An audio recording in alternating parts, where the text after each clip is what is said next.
Imagine putting a portion of your hard-earned savings into a machine that promises regular, predictable income for the next 5 to 10 years.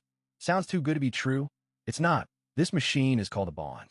But how does it work? And is it a better investment option than stocks or holding cash? Let's break down the basics of bond investing and compare it to stocks and cash so you can make informed decisions about your financial future. First, let's define what a bond is. A bond is essentially a loan you give to a company or government, which they promise to repay with interest over a set period.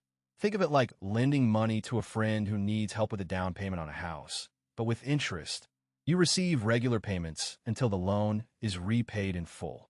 The issuer or the borrower promises to make these payments, and you get to earn interest on your investment. Now let's talk about bond types.